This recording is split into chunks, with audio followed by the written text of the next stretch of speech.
টোটো চালকের মৃতদেহ উদ্ধার, চাঞ্চল্য এলাকায়।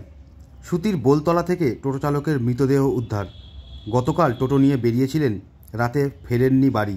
সকাল সকাল পরিবারের লোকজন খবর পায় তার মৃতদেহ আজাদনগর বেলতলার একটি কালভার্ট সংলগ্ন ঝোপঝাড় থেকে টোটো চালকের মৃতদেহ উদ্ধার হয়।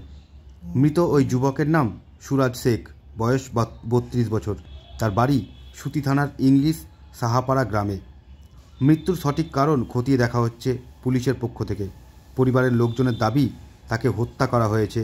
টোটোটি উদ্ধার করেছে সুতি থানার পুলিশ। দেহ উদ্ধার করে ময়নাতদন্তের জন্য পাঠানো হয়েছে মহেশাইল ব্লক স্বাস্থ্য কেন্দ্রে। গোটা ঘটনার তদন্ত শুরু করেছে সুতি থানার পুলিশ। মারা গেল এখনো জানা যায়নি।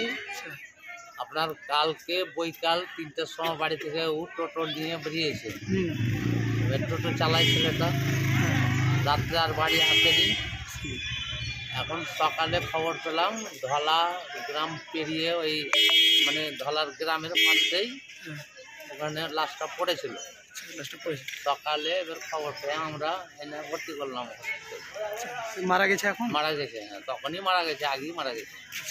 মানে এখন কি সন্দেহ হচ্ছে যে মানে সন্দেহ এখন মেরে ফেলা, মানে গলায় ওই গলা টিপার দাগ আছে, মাথায় আঘাত আছে তল দিকে, আর মুখ টুক সব মানে আচর পিচর হয়ে আছে, সব মেরেছে, মুখের উপরই মেরগুলো আছে।